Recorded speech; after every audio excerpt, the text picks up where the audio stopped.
wanted to touch on the Celtics and Nets series. As you guys saw last night or yesterday, rather, the Nets fell by 1.115, 114 off the Jason Tatum game winner there was time expired. I listened to a few takes on people's perspective on how the game went and how the Celtics were able to overcome Kyrie Irving's 39-point explosion, including 18 in the fourth quarter, but people are still missing the big picture here. I see that it's still becoming a thing to omit for people. Point blank, Steve Nash can't coach. The man literally sat there. He didn't play DeMarcus Aldridge. He didn't play Blake Griffin. He sparingly played Andre Drummond, and then he put Nick Claxton out there, who's a third-year player, and he expected him to shoulder the load in terms of playing both big man on both sides of the ball, which that is not a strength of Nick Claxton. So you put a 3-year, I wouldn't call him a journeyman, but you put a 3-year inexperienced player in a position where he was forced to play big when that's not what he does. So in essence, you basically set him up to fail. You went with the smallest lineup that you could. Patty Mills, Dragic, Kyrie, KD, and Bruce Brown, which made no sense. I mean, you playing that small did what? What did you actually accomplish? You got out rebounded, you got out hustled. You gave up a lot of second chance points that didn't even have to be that way, but you did. You did it anyway. To prove that I guess your two superstars were more superior than that of the Celtics. Which in some facets he was correct, in others he's wrong. Because KD had a real bad night. Shooting 9-24 from the field, and he was very, very inefficient, which means that the pressure hit them, or the pressure gauge tilted more toward Kyrie than anything, and he delivered. I think he was like 15 or 20 or something like that, for like 39 points, and like I say, 18 in the fourth quarter. So he showed up. Not saying KD didn't, but KD was off. And not to mention, the Celtics' primary game plan in game one was to eliminate KD. Because KD is like an atomic bomb. You let that man go off, I mean, you let him hit efficient shots. Let's say if he takes 7 shots, he already got 21 points. You're going to lose that game. Because KD's not going to, it ain't like he's going to cool off. So you're going to be at his mercy, whatever he wants to do to you. If you get him off early, then you have a better chance of staying in the game and win. Because we know KD can go for 45 and they'll win by 10. That's a fact. So the Celtics did a great job of switching their defensive assignments, choosing KD at some point, being very, very physical, taking him off the game, not allowing him to get loose, to get hot, and basically just tear apart that Celtics defense. Now, my biggest gripe with Steve Nash is this: you let your big man waste away on the bench when you could have got so many more rebounds on both sides of that floor. It is ridiculous. The rebounding prowess in that game made no sense. The Nets got out rebounded at one point. I think it was 34-14 or some crazy mess like that. In the fourth quarter alone, they got out rebounded. I got to look at the number, but it was one-sided. The Nets hardly got anything in the fourth quarter in terms of rebounds. The only saving grace they had was that they outscored the Celtics. It was 28-16 or something like that, but the Celtics scored enough to win the game. But the Nets had to crawl out of a hole that they put themselves in based on the coach. So my question to the owner of the Nets is, how much more of this stupid crap you gonna put up with? Like, year after year, you're sitting here, I guess, trying to appease the fan base and say, oh, well, we got KD and Kyrie. Yeah, but it takes more than those two to deliver a win. Kyrie gave you 39, y'all still lost by a point. KD gave you 23, but he took more shots than he made points. So if that was reversed, if he hit 16 out of 24, whatever, he automatically has 32 points, which means you win that game. He goes for 32, Kyrie goes for 39. That is what? That is 72 points between the two of them. You win the game. But unfortunately for them, like I said before, the lineup that Steve Nash chose to play, that made no sense. You putting them at a huge disadvantage on both sides of the ball because Drummond could easily get you rebounds. He got to be in the game though. The same can be said for Claxton, but they both got to be in the game. So I'm like, at this point, I don't know what else you want them to do. I don't know how much more efficient they both could be if if you don't want to play your big man. That's what they're there for. They're not there to sit on the bench and be glorified by the camera just sitting there. I mean, Drummond got in the foul trouble, but hell, I would have used him those 4 fouls he had, or those 6 fouls he had to give me something to work with. I mean, because he had what? He had 8 points and like 7 rebounds, something like that. And you took him out of the game because he was in foul trouble. Who cares? Let the man foul out gracefully. I mean, he probably could have gave you a few more, rebounds, and then you would have more than likely, called it a day. But you still could have been in position to win that game. Instead, you end up losing the damn game because you got out rebounded. You got out hustled. On defense alone, Drummond doesn't really leave the paint, so you would have had a body down there to where Jason Tatum wouldn't have had such an easy layup. It would have been a much more contested layup that we had to make to win that game. Because there's no way that Jason Tatum gets off by making a simple, small, little layup that he made the last time, which is what he did. But, people make it seem like, they make it seem as if though it's all KD's fault when it's not. It really isn't. It's not all KD's fault. I'm not gonna sit here and blame KD for that because we all know KD can be a like I said, an atomic bomb. He can go get you 40 easily on 21 shots. He could do that. What he cannot do is have the poor rotation of offense that they had before. They got to a point they weren't even moving. They were not even trying to set screens and nothing. It just became a one-on-one game. Now, don't get me wrong, Kyrie's shots are falling in game 1. That don't mean they're going to fall in game 2. But I'll say this. KD's efficiency is much more effective than Kyrie. Kyrie hit 39 on 20 shots, yes.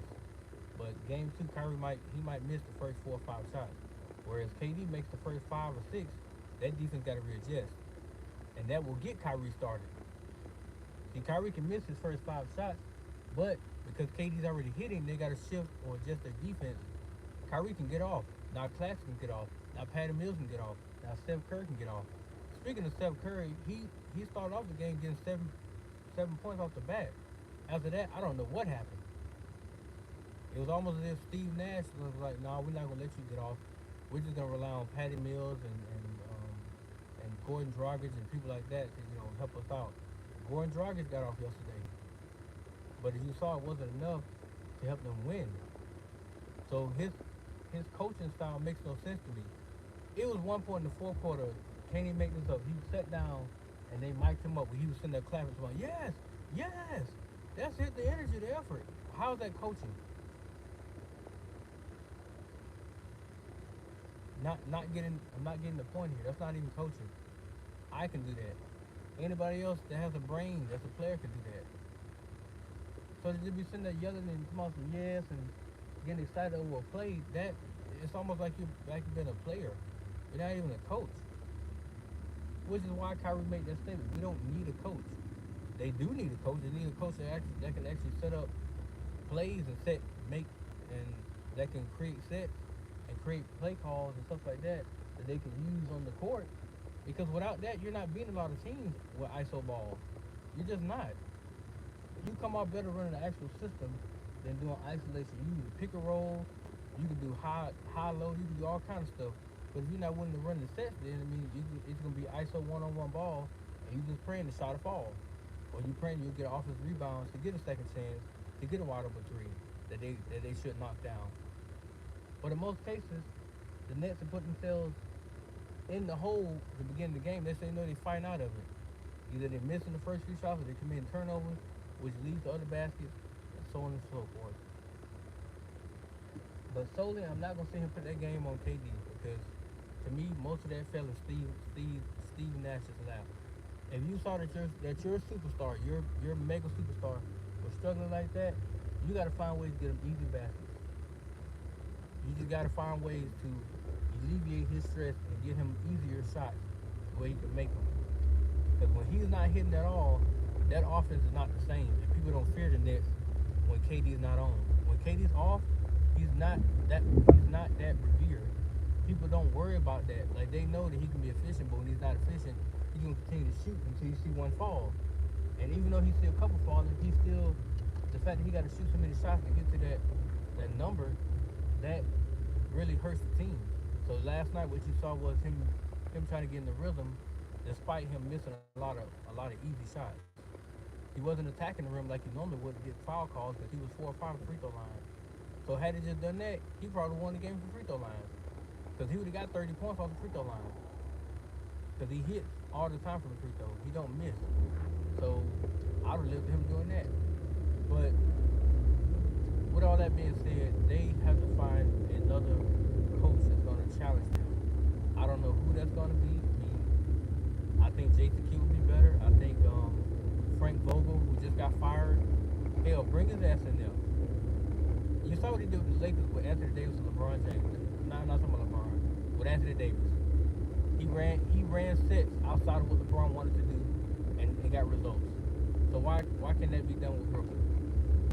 They should let go of Steve Nash and bring somebody that's going to actually help them, run actual sets. That's going to have them in position to score, and they're going to play better on defense. Because what I saw yesterday was terrible. And they lost by 1 point. Boston should have won that game easily, but they committed turnovers. They made stupid shots. They did things that were dumb. But the Nets lost by a point. So let that sink in for a second. KD was 9-24 and they still lose by 1. If KD hit, and like I said, if KD hit at least 3 more of those shots, they win.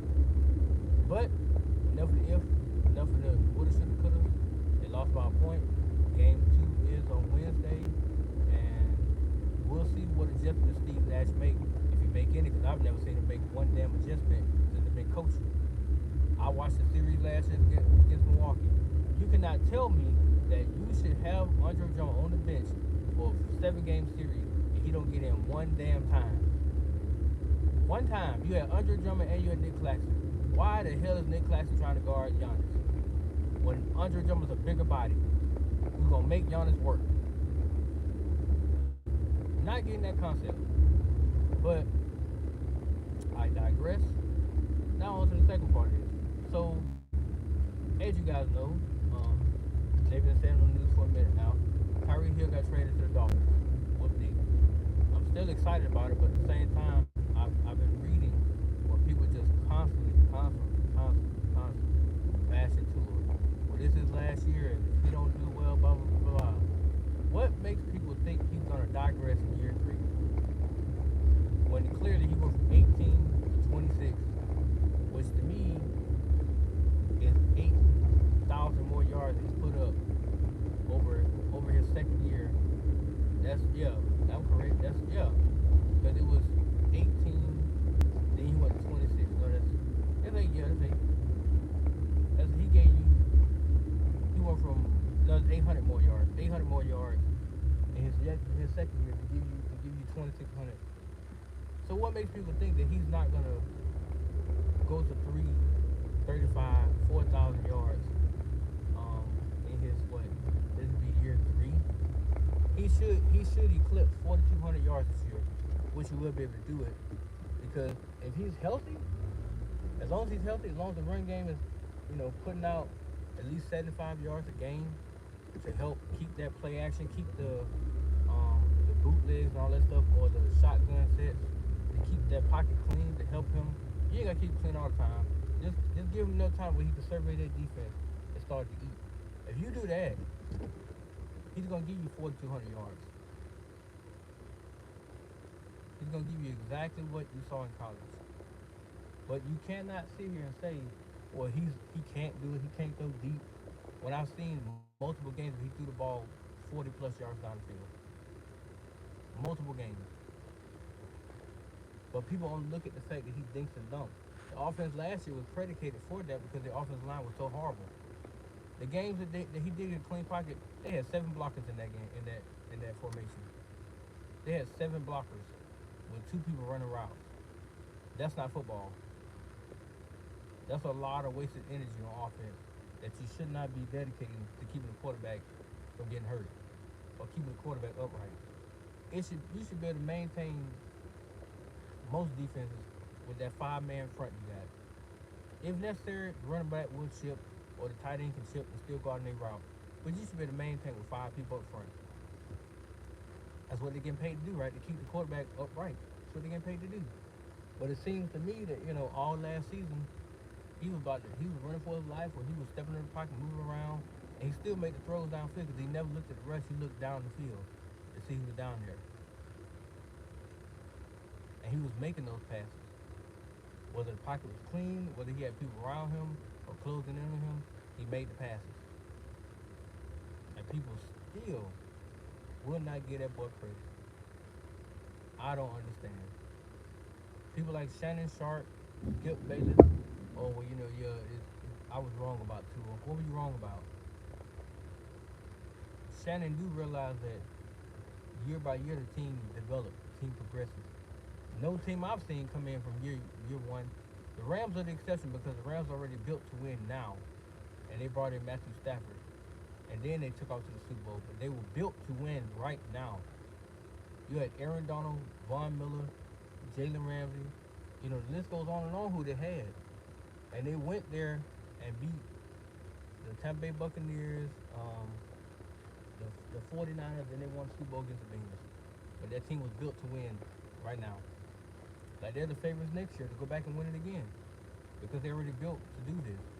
Now, Miami, they've taken the safer road. They built through the draft. They built through some free agency moves. Armstead and Hill was the biggest 2 upgrades they got. And Cedric Wilson, he was also a huge upgrade. Chase Edmonds they're running back, yeah, he was good. So they're trying to win right now as well. But, if the Dolphins make a serious postseason run, then this season is a total success. And if Tua's at the helm of that, let's say if he goes into the postseason, he puts up big numbers. So let's say his first playoff game put up 300 plus, 3 touchdowns, no picks. Very next game he put up the same numbers, and they happen to squeak by. Then he get the AFC Championship game and they lose. Or let's just say, hell, let's say they get to the Super Bowl and they lose. The narrative on Tua will change. He gonna still have those haters. Well, he did it because he had Chase Edmonds and Tyreek Hill. Okay, so if he underperforms with them, he's a bust. When he performs or exceeds what you expect him to be doing, it's because of somebody else. The narrative will always change. It's never gonna stick to one thing. So I kind of expect the narrative to change once he does produce and perform. Because if you put up 4,200 yards in this season, let's just say you put up 4,200 yards, 32 touchdowns, and like 5 or 6 picks. Watch how the narrative changes. Oh, well, he had Tyreek Hill opening up for Jalen Waddle, and the rest of those guys are getting off. Isn't that the purpose of, having a spectacular weapon like Tyreek Hill? You want the other guys to get off. Tyreek gonna get his because the defense got to account for everybody else that's getting off on them. So they can't double Tyreek the entire game. They got to switch off to Waddle or whoever that is that's out there killing them. They got to adjust. And once they adjust, then they ask the grass. Because he's going to start to hit Tyreek down the field for touchdowns. For big-ass games. So, you can't sit here and be like, oh, well, Tyreek open up things for people so they can do their thing. Of course, it's going to be more one-on-one coverages than ever before for the Dolphins. So Tua will be able to identify his best choice going one-on-one because Tyreek Hill will demand that double. That safety in that corner will be going with him, which means Waddle will probably get the corner number 2 which is not that great. So he gonna be burning and running. His yak yards this year will be off the charts, and he's gonna be looking forward to getting chunk plays or chunk play or chunk plays. Most of them probably gonna result in touchdowns. I'm pretty sure he's gonna outrun the defense just to get to the end zone. So he's gonna have a lot of big plays, unlike last year, where the defense could like smother the middle of the field and come up and make those tackles. I think call those crossing routes. So it's gonna be definitely be fun to see him actually making plays down the field. But if you look at what he had in college, Jerry Judy's over the top, Devontae Smith running a go route, Henry Ruggs running post and end routes and stuff like that, and Waddle's able to do his thing. He would either come across with a flag route or a V post route, and Tua hit his ass on the money, and he gone. So if you look at the way this offense is being designed, they're doing this so that he can get his yards to come faster. If in 3-4 games he's already over, 16, 1700 yards, I wouldn't be surprised. I mean, well, that's unrealistic. That's about to like, because he can average like 300 yards a game. So in 5 games he'll be at 1500 yards. If he's already there and he just keep, surpassing it, putting up bigger numbers, I'm not gonna be surprised because I'll be able to see that they did this so that he can get the respect that he deserves. Because to me, Tua's balled out the last 2 years. It's just that his numbers haven't been that spectacular for people to give him credit.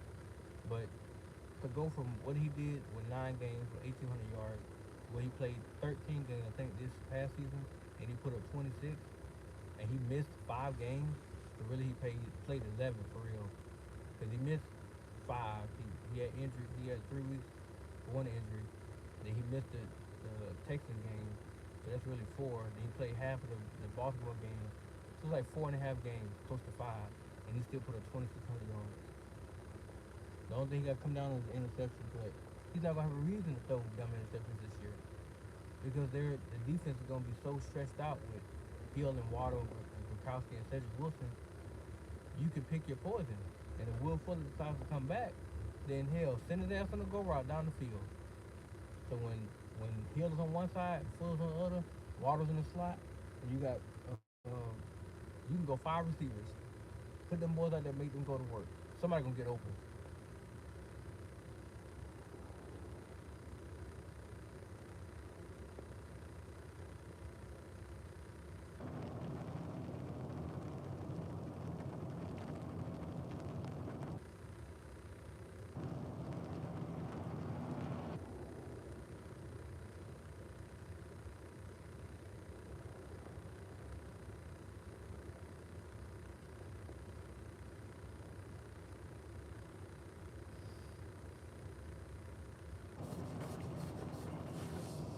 But that's it, guys. I just wanted to, get my 2 cents on those subjects. Because I got tired of reading the stupid comments, especially regarding the Nets. I'm like, if you actually watch the game, you saw yesterday how pathetic that coaching job was. You saw what they did to them. So why, like Andre Drummond didn't play the entire 4th quarter. LaMarcus Aldridge, there's nothing wrong with him. He on the bench is sitting there in the jumpsuit, in the warm-up suit. So, I mean, what's really the deal here? Why can't they, get off like I know they can?